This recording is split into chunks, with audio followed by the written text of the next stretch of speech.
नचिकेता गुरुकुल के सभी गुरुजनों को मेरा प्रणाम। मैं वंदना कंवर आदर्श विद्या मंदिर सांडेला से मैं कक्षा 10वीं की छात्रा हूँ।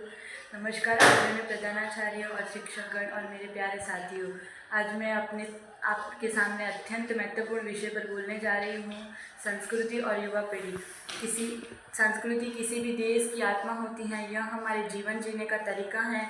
हमारे विचार, हमारी परंपराओं, हमारी भाषा, कला, संगीत और हमारे आचरण सब कुछ समेटे होती हैं। अगर राष्ट्र एक शरीर है तो संस्कृति उसकी आत्मा। जिस राष्ट्र की संस्कृति सशक्त होती है वह राष्ट्र दुनिया में अग्रणी बनता है। भारत की समृद्ध संस्कृति धरोहर है। भारत वह भूमि है जहाँ विविधता से एकता बसती है, जहाँ संस्कृतियों का संगम है। उत्तर से दक्षिण तक, पूरब से पश्चिम तक हर क्षेत्र की अपनी विशिष्ट परंपरा, वेशभूषा, लोकगीत, नृत्य और भाषाएं हैं। हमारे त्यौहार दीपावली, ईद, क्रिसमस, होली, बैसाखी हम भाईचारों, प्रेम और सौहार्द का संदेश देता है। युवा पीढ़ी की भूमिका भी देश का भविष्य होती है। वही राष्ट्र को दिशा और गंतव्य प्रदान करती है। आज के युवाओं के पास ज्ञान, ऊर्जा और आधुनिक तकनीक की शक्ति है, परंतु इसी के साथ यह जिम्मेदारी भी है वे अपनी संस्कृतियों संस्कारों से जुड़े रहें। आधुनिकता को अपनाना चाहते हैं परंतु अपनी जड़ों को भूल जाना सबसे बड़ी भूल होगी है। आज की दुनिया में पश्चिम प्रभाव बहुत तेजी से बढ़ रहा है। पहनावा, बोलचाल, जीवन शैली सब पर उसका असर दिखाई होता है। लेकिन याद रखिए, आधुनिक बनाना और अनुकरण करना दोनों अलग बातें हैं।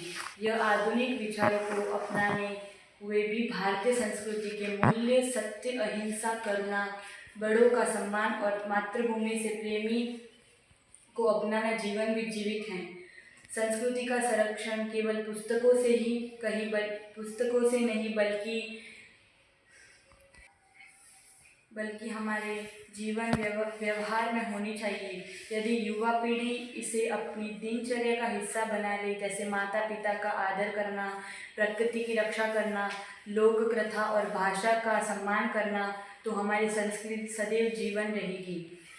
हमें ऐसा संतुलन बनाना होगा जहां विज्ञान और परंपराओं दोनों साथ चले। तकनीक का उपयोग समाज के उत्थान के लिए करें, पर अपनी जड़ों और मूल्य से ना करें, क्योंकि अगर जड़ें मजबूत होगी तो पेड़ वह जितना भी ऊंचा बड़ा लो वह बढ़ जाएगा। अंतिम में यह कहना चाहूँगी, संस्कृति को थामे रखो क्योंकि वही तुम्हें पहचान दिलाती है। युवा शक्ति यदि अपनी संस्कृति की रक्षा करेगी तो भारत के केवल विश्व गुरु कहलाएगा, बल्कि आने वाली पीढ़ियों को भी गौरवशाली विरासत मिलेगी। धन्यवाद।